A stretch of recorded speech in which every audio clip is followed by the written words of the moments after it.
الرحمن الرحیم والصلاة والسلام علی رسولہ الکریم وعلی آلہ وصحبہ اجمعین۔ آج کی تلاوت میں قارون کا قصہ آیا تھا۔ قارون موسیٰ علیہ السلام کی قوم سے تھا۔ میں اس کی بات اس لیے سنانا چاہتا ہوں کہ اب مغفرت کے 10 دن چل رہے ہیں۔ اللہ معاف کرنے اور بخشش کرنے میں کتنا کریم ہے، کتنا زبردست ہے۔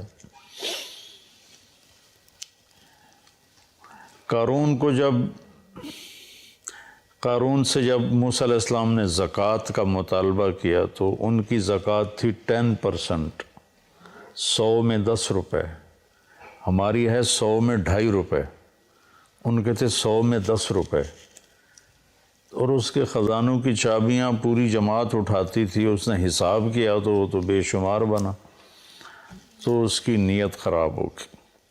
اس نے ایک عورت کو پیسے دیے موسیٰ علیہ السلام کو بدنام کرنے کے لیے، اور کہا کہ تم موسیٰ علیہ السلام پہ نہ بدکاری کی تہمت لگا دو، اور پھر اور بھی زیادہ دوں گا۔ وہ تیار ہو گئی۔ تو موسیٰ علیہ السلام وعظ فرما رہے تھے تو قارون کھڑا ہو گیا اور اس نے کہا کہ جو آدمی زنا کرے اس کی کیا سزا ہے؟ تو آپ نے فرمایا اس کی سزا قتل ہے، اسے سنسار کیا جائے۔ تو کہنے لگا یہ عورت کیا کہتی ہے؟ تو اس کو اس نے اٹھایا۔ اس نے جب موسیٰ علیہ السلام کے چہرے پہ نظر پڑی تو اس پہ ہیبت چھا گئی۔ تو انہوں نے فرمایا کیا کہتی ہو؟ کہا کچھ نہیں جی، اس نے مجھے پیسے دیے ہیں کہ میں آپ پہ برائی کا الزام لگاؤں۔ تو موسیٰ علیہ السلام سجدے میں گر گئے۔ تو اللہ نے فرمایا کہ جو کہے گا زمین کو تیرا حکم مانے گی۔ تو انہوں نے زمین سے کہا کہ خودی ہے، پکڑ لو اسے۔ تو اس کے پاؤں زمین میں دھنس گئے، زمین نے پکڑ لیے۔ تو قارون کو اندازہ ہو گیا میرے ساتھ کیا ہونے والا ہے۔ تو انہوں نے کہا موسیٰ مجھے معاف کر دو، غلطی ہو گئی، آئندہ نہیں کروں گا۔ موسیٰ علیہ السلام نے فرمایا اور پکڑو۔ وہ تھوڑا اور اندر چلا گیا۔ اب ایک طرف وہ مسلسل محنت کر رہا تھا معافی دے دے، آئندہ نہیں کروں گا، دوسری طرف موسیٰ علیہ السلام کہتے زمین کو اور پکڑو اور پکڑو اور پکڑو۔ تو وہ یہاں تک آیا، یہاں تک آیا تو بھی منتیں کرتا رہا، یہاں تک کہ زمین اس کو نگل گئی۔ تو یہ دنیا میں واحد ایسا مجرم ہے کہ اس جیسا جرم دنیا میں کسی نے نہیں کیا کہ نبی پر بدکاری کی تہمت لگا دی۔ تو جب وہ زمین میں چلا گیا تو اللہ نے جبریل کو بھیجا اور فرمایا کہ موسیٰ سے کہو اس نے تیری اتنی منتیں کی کہ معاف کر دے، تو نے معاف نہ کیا۔ وَعِزَّتِي وَجَلَالِي لَوْ اسْتَغَاثَ بِي لَأَغَثْتُهُ، میری عزت کی قسم مجھے ایک دفعہ پکارتا میں معاف کر کے باہر کھڑا کر دیتا۔ یہ اس کی بخشش ہے، یہ اس کی رحمت ہے۔ موسیٰ علیہ السلام کے زمانے میں ایک نوجوان تھا، تو اس کی نافرمانی کی وجہ سے اس کو بنو اسرائیل نے اپنی بستی سے نکال دیا۔ تو جب وہ اس زمانے میں کوئی ایسے زندگی تو نہیں تھی، صرف جہاں لوگ آباد ہوتے تھے وہیں سب کچھ ہوتا تھا، باہر ویرانہ ہوتا تھا۔ تو سب نے بائیکاٹ کر دیا اس کا۔ تو اس کے جب زندگی کے اسباب، روٹی ختم، پانی ختم، تو وہ موت کے قریب پہنچ گیا۔ تو اس نے ایسے دیکھا کوئی ہے میری مدد کے لیے، پھر ایسے دیکھا کوئی ہے، چاروں طرف دیکھا کوئی نظر نہیں آیا۔ تو بے بس ہو کے اس نے آسمان کو دیکھا اور کہا یا من لا تضرہ الذنوب ولا تنقصہ المغفرہ، اے وہ ذات جسے ہمارے گناہ کا کوئی نقصان نہیں ہوتا اور معاف کر کے جس کو کوئی گھاٹا نہیں پڑتا۔ تیرے نیک بندوں سے سنا ہے کہ تو بڑا غفور الرحیم ہے، تو معافی مانگے تو معاف کر دیتا ہے. تو میں نے ساری زندگی گناہوں میں گزاری ہے، ابھی توبہ کرتا ہوں، مجھے معاف کر دے. اس کی جان نکل گئی. تو اللہ تعالیٰ نے موسیٰ علیہ السلام سے فرمایا میرا ایک دوست ہے جو باہر ویرانے میں مر گیا ہے، جا کے اس کے کفن دفن کا انتظام کرو، اور جو اس میں شریک ہوگا اس کی بھی بخشش ہو جائے گی. تو لوگ شارٹ کٹ ڈھونڈتے ہیں، سب بھاگ پڑے. آگے دیکھا تو وہ بدمعاش جس کو انہوں نے گاؤں سے نکالا تھا، شہر سے نکالا تھا، وہ حیران ہو کر کہنے لگے موسیٰ یہ تو وہی بدمعاش ہے جس کو ہم نے نکالا تھا، اس کی بدمعاشیوں کی وجہ سے. آپ کا رب کہہ رہا ہے جو اس کے دفن میں شریک ہوگا اس کی بخشش ہو جائے گی. جنازہ پہلی امتوں میں نہیں تھا، جنازہ اس امت کو ملا ہے. پہلی امتوں میں نماز جنازہ نہیں تھی، بس غسل، کفن، تدفین.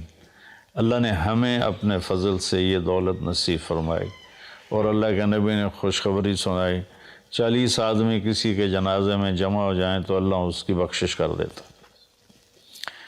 تو یہ آپ کیا کہہ رہے ہو؟ تو موسیٰ علیہ السلام نے اللہ سے بات کہ تیرے بندے تو کہہ رہے ہیں بدمعاش ہے، تو آخی جانا میرا دوست ہے، ولی ہے، چکر کی. تو اللہ نے فرمایا جو یہ کہہ رہے ہیں ٹھیک کہہ رہے ہیں، یہ ایسا ہی تھا جیسے یہ کہہ رہے ہیں. لیکن جب اس پر موت آئی تو اس نے دائیں بائیں دیکھا اور کوئی مدد کے لیے نظر نہیں آیا. پھر اس نے جب میری طرف دیکھا تو مجھے شرم آئی کہ جس کی مدد کے لیے کوئی نہ ہو اور وہ مجھے پکارے اور میں پکار پہ لبیک نہ کہوں. موسیٰ اس نے اپنی بخشش مانگی، میری عزت کی قسم اس وقت پوری دنیا کے انسانوں کی بخشش مانگتا تو میں اس کی طفیل سب کو معاف کر دیتا. یہ اللہ کی مغفرت ہے. مغفرت کے بخشش کے 10 دن چل رہے ہیں کہ اللہ پاک کے بارگاہ میں رحمت سبقت غضبی، عرش کے اوپر لکھا ہوا ان رحمتی سبقت غضبی، میری رحمت میرے غصے سے آگے ہے. قرآن کی ایک آیت ہے نبئ عبادی انی انا الغفور الرحیم وان عذابی هو العذاب العلیم. میرے بندوں کو بتاؤ کہ میں بہت غفور الرحیم ہوں اور میرا عذاب بہت دردناک عذاب ہے. اردو ترجمے میں آپ کو دونوں طرف کی خبر برابر نظر آئے گی، لیکن یہ ایسے ہے، ایسے رحمت کی خبر اس کا وزن یہاں آ رہا ہے اور اس کے مقابلے میں پکڑ کی خبر کا وزن یہاں چلا جا رہا ہے. یہ دونوں برابر نہیں ہیں، یہ ایسے ہیں. اب ہم اس کو تھوڑا تھوڑا کریدتے ہیں. 90 میرے بندوں کو بار بار بتاؤ. 90 اذن باب تفعیل میں تکرار ہوتا ہے، تو اللہ تعالیٰ یہ کہتا اخبر میرے بندوں کو بتاؤ تو ہو جاتی بات. اخبر کی وجہ 90 بار بار سنا ان کو، یہ مجھ سے ڈرے ہوئے ہیں ان کو بار بار سنا. جیسے اذن بار اذان جو کہ بار بار ہوتی ہے تو اذن فی الناس بالحج یاتوک رجالا اذان من اللہ ورسولہ. تو اس پیٹرن پر جو لفظ آتا ہے اس کے اندر تکرار کا مطلب داخل ہوتا ہے. تو میرا اللہ اپنے حبیب سے کہہ رہا ہے بار بار سنا میرے محبوب، بار بار سنا. آگے اللہ کہتا اخبر الناس لوگوں کو بتاؤ، یا چلو اگر خاص کرتا تو اخبر الذین آمنوا ایمان والوں کو خبردار کر دو، خبر دے دو. 90 کی خوبصورتی الگ ہے، عبادی کی الگ ہے. اللہ نے پوری دنیا کے مشرق مسلم سب کو کہا میرے بندے ہیں، اور کہا میرے بندے ہیں. میرے میں کتنی محبت، میرا لال، میرا بچہ، میرا بیٹا. تو پوری دنیا کے مسلم نان مسلم کو اللہ تعالیٰ ایڈریس کر رہا ہے کہ میرے حبیب آپ کی ذمہ داری ہے کہ بار بار بتلاؤ. انسانوں کو نہیں فرمایا، مسلمانوں کو نہیں فرمایا، میرے بندے یہ سب میرے ہی ہیں. توبہ کر لیں، میں ان تابوا فانا حبیبہم، توبہ کر لیں تو میں ان کا بہترین دوست ہوں. تو ایک 90، پھر عبادی کہ یہ میرے بندے ہیں. میرے بندے کا کیا مطلب ہے کہ حساب میں نے لینا ہے، تم نے نہیں. تو تم میرے بندوں کو ذلیل نہ کرو، کسی کو حقیر نہ جانو، کوئی اچھا ہے یا برا ہے، کوئی ماننے والا ہے یا نہ ماننے والا ہے، یہاں تک کہ کوئی اللہ کا منکر ہے.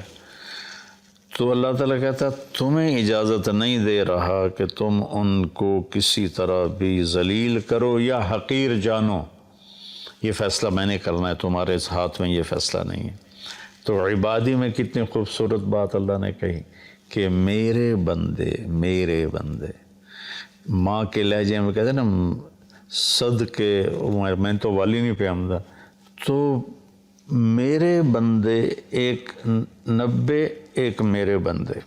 پھر انی، میں بذات خود، انا یقیناً میں ہی کیا ہوں، غفور ہوں، رحیم ہوں. انی بات بغیر کسی شک کے ہے. انی انا کی تاکید، پھر یا متکلم کہ میں بذات خود بہت معاف کرنے والا، بہت رحم کرنے والا ہوں. غفور بھی مبالغے کا صیغہ ہے اور رحیم بھی مبالغے کا صیغہ ہے. اب اللہ نے بتانا تھا کہ میرا عذاب بڑا سخت ہے، تو یہاں 90 نہیں لائے، 90 تو لائے اس کے ساتھ انی انا الغفور الرحیم. اسی کا عطف بنایا وَأَنَّ عَذَابِي. وہاں ہے انی، یہاں ہے عذابی، وہاں ہے انا، یہاں ہے ہوا. ایک غائب ہے، ایک حاضر ہے. فرق ہوتا ہے کہ نہیں؟ ابھی آپ میری بات براہ راست سن رہے ہو تو آپ پر ایک اور تاثر ہے. آپ جا کر میری بات آگے کسی کو نقل کرو گے تو سارا تاثر اس میں سے نکل جائے گا. صرف خبر منتقل ہوگی، تاثر منتقل نہیں ہوگا، چونکہ دیکھنے سے ایک اثر پیدا ہوتا ہے. تو جب اللہ نے اپنی رحمت کو بتایا تو اپنے آپ کو سامنے کھڑا کر دیا کہ یہ میں تمہارا رب ہوں، تمہارے سامنے ہوں، میں بہت مہربان ہوں، رحم کرنے والا ہوں، معاف کرنے والا ہوں. سبحان اللہ، کیا خوبصورت اللہ تعالیٰ. اس لیے میں علماء سے کہتا ہوں اللہ کی رحمت کو زیادہ بتاؤ. اپنے لہجوں میں کڑواہٹ پیدا نہ کرو، اپنے لہجوں میں شدت پیدا نہ کرو، اپنے آنے والے مجمع کو ڈانٹ ڈپٹ کے انداز میں مت بات کرو، محبت کے انداز میں، نرمی کے انداز میں بات کرو. تو ایک چوکٹ میں اللہ تعالیٰ کہہ رہا ہے میں بذات خود بہت مہربان ہوں. اب ہم آگے چلتے ہیں. وَأَنَّ عَذَابِي، وہاں بھی انا، یقیناً کوئی شک سے بالا تر نہیں کہ میرا عذاب. مضاف مضاف الیہ ایک دوسرے سے جدا چیز ہوتے ہیں. میری کتاب، کتاب اور ہے، میں اور ہوں. میری ٹوپی، میں اور ہوں، ٹوپی اور ہے. اور انی تو بذات خود ہے. اور عذابی، عذاب اور الگ چیز ہے، اللہ الگ چیز ہے. عذاب الگ چیز ہے، اللہ الگ چیز ہے. ان عذابی ہوا، پھر اس عذاب کو بھی دور کر دیا. او جڑا کھا خیالے تے بیٹھا ہے، وہ بہت دردناک عذاب ہے. هو العذاب العلیم. یہاں دو صفتیں نہیں لائے، الغفور الرحیم، یہاں ایک لائے ہیں العلیم. اور وہ بھی عذاب کی صفت ہے، اپنی نہیں بنائی. تو اللہ تعالیٰ معاف کرنے کے عنوان کو قرآن میں زیادہ طاقت سے بولتا ہے. اور پکڑنا بھی ہے. اس نے آخر شمر اور حسین کا فیصلہ نہیں کرنا اس نے، تو پکڑ بھی ہے اس کی. فرعون اور موسیٰ کے درمیان فیصلہ نہیں کرنا اس نے، تو پکڑ بھی ہے. لیکن پکڑ کو اللہ اتنی شدت سے نہیں بتاتا جتنی طاقت سے اللہ اپنی رحمت کو بتاتا ہے. تو میرے بندوں کو بتاؤ، اب بار بار بتاؤ کہ میں بذات خود تمہارے سامنے کہہ رہا ہوں کہ میں بڑا مہربان اور پھر ہاں وہ جو میرا عذاب ہے نا وہ جو میرا عذاب ہے او تو لمبے تو پار ٹپا چھڑے وہ جو میرا عذاب ہے نا وہ بڑا دردناک عذاب ہے. سبحان اللہ. سوچو خوشخبریاں سناؤ، اللہ کی رحمت سے لوگوں کو قریب کرو. ایک ٹی وی کے ایکٹر تھے بڑے پرانے، تو وہ مجھے ملنے آئے، کہنے لگے میں آپ سے اس لیے ملنے آیا ہوں کہ آپ اللہ سے ڈراتے نہیں، آپ اللہ سے ملاتے ہیں. کہ میں مولویوں سے نہیں ملتا ہوں لیکن آپ سے ملنے آیا ہوں کہ آپ اللہ سے ڈراتے نہیں ہو، آپ اللہ سے ملاتے ہو، آپ اللہ کی طرف بلاتے ہو. کتنے راستے میں لوگ ملتے ہیں، جہاز میں پھر یہ آپ کے بیان سن کے بخشش کی امید لگ گئی، ورنہ ہم تو سوچ رہے تھے کہ ساڑھی بخشش کوئی نہیں. بخشش کی امید لگ گئی، جنت کی آس لگ گئی. تو مغفرت کا اللہ تعالیٰ کو اتنا پسند ہے کہ اللہ کے نبی کا فرمان ہے اگر تم سارے نیک بن جاؤ، گناہ کرنے چھوڑ دو، تو اللہ تم سب کو موت دے کے جنت میں ڈال دے گا، اور ایک ایسی قوم پیدا کرے گا جو گناہ کر کے روئیں گے اور معافی مانگیں گے، پھر اللہ خوش ہو کے انہیں معاف کرے گا. معاف کرنا اللہ کو ایسا پسند ہے. اللہ کی طرف سے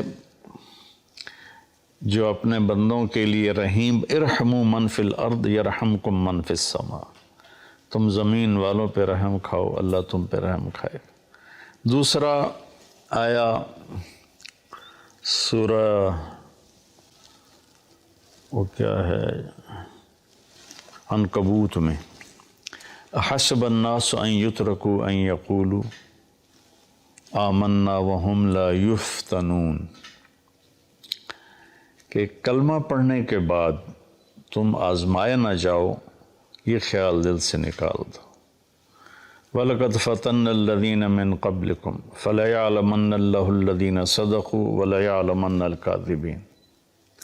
تو اللہ تعالیٰ یہاں پوری آیت کا خلاصہ یہ ہے کہ اللہ فرما رہے ہیں کہ جب تم مجھے مانو گے نا کہ ہاں ہم مان گئے تو ایک اکیلا ہے، تیرا کوئی شریک نہیں، اور محمد صلی اللہ علیہ وسلم تیرے رسول ہیں، تو پھر میں تمہیں آزماؤں گا.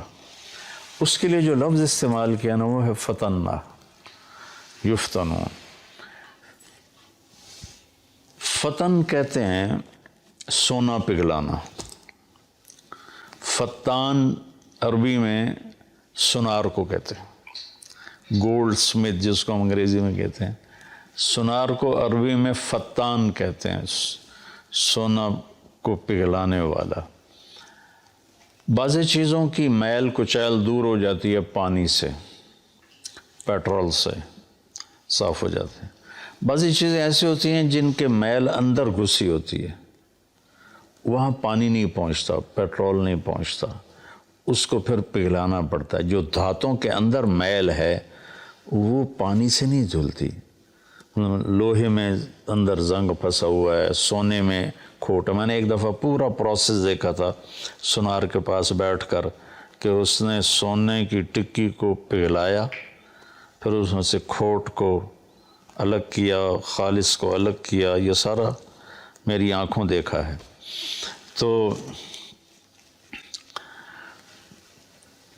جو دھات ہوتی ہے وہ پانی سے نہیں صاف ہوتی، اس کو آگ میں ڈالنا پڑتا ہے. جب وہ اس کے اندر مساموں میں آگ جاتی ہے تو وہ پگھل کر کھوٹ کو الگ کر دیتی ہے، وہ آگ اور خالص کو الگ کر دیتی. تو انسان دو چیزوں سے بنا ہے، ایک جسم سے، ایک روح سے. تو جسم پر جو آنے والے حالات ہیں ان کی مثال پانی سے دھل جاتے ہیں، وہ ظاہری اسباب سے دور ہو جاتے ہیں. لیکن جو روح پہ حالات آتے ہیں اللہ کی طرف سے ناگواری کے، یہ وہ ہے جو سونے کو پگھلا کے اندر سے کھوٹ نکالنا. جب تک اس کے اوپر اللہ کی طرف سے آزمائش نہیں آتی، اللہ ہم سب کی حفاظت فرمائے، اس وقت تک وہ خالص نہیں بنتا. جب تک وہ اس بوجھ کو برداشت نہیں کرتا اللہ کی رضا کا، وَإِذْ زَاغَتِ الْأَبْصَارُ وَبَلَغَتِ الْقُلُوبُ الْحَنَاجِرَ وَتَظُنُّونَ بِاللَّهِ الظُّنُونَ هُنَالِكَ ابْتُلِيَ الْمُؤْمِنُونَ وَزُلْزِلُوا زِلْزَالًا شَدِيدًا، جب تمہاری آنکھیں پھٹ گئیں اور کلیجے اچھل کے منہ کو آ کے، صحابہ کو اللہ کہہ رہا ہے جنگ خندق میں کہ تم اتنی مشقت میں آئے کہ آنکھیں پھٹ گئیں اور تم کہنے لگے اللہ ہے بھی صحیح، متی نصر اللہ الا ان نصر اللہ قریب۔ تو یہ دنیا آئیڈیل ہوم نہیں ہے، لوگ اسے آئیڈیل ہوم بنانے کے چکر میں بڑے بڑے محل بناتے ہیں، بڑی بڑے آرام کی شکلیں بناتے ہیں، اپنے آپ کو تسکین دینے کے لیے کروڑوں اربوں ڈالر کی کشتیاں بنواتے ہیں، اس میں بیٹھ کے وہ سمندر کی سیر کو نکلتے ہیں، لیکن 100 بار چمن مہکا 100 بار بہار آئی، دنیا کی وہی رونق دل کی وہی تنہائی، اندر وہ خالی ہوتا ہے، وہاں کچھ ضرب لگانے کی ضرورت ہے۔ وہ جب آدمی اللہ کی اطاعت میں اپنے آپ کو جما کے چلتا ہے اور اس کے روح پر حالات آتے ہیں تو وہ پھر ایسے نکھر کے صاف ستھرا ہو کے، کیونکہ جنت صاف ستھرے لوگوں کی جگہ، اس لیے جو ایمان والے کبیرہ گناہ کرتے مر گئے ان کو جہنم میں ڈال کے پگھلایا جائے گا، کھوٹ ان کا نکالا جائے گا، کھوٹ نکال کے پھر جب وہ خالص ہو جائیں گے پھر جنت میں ڈال دیا جائے گا۔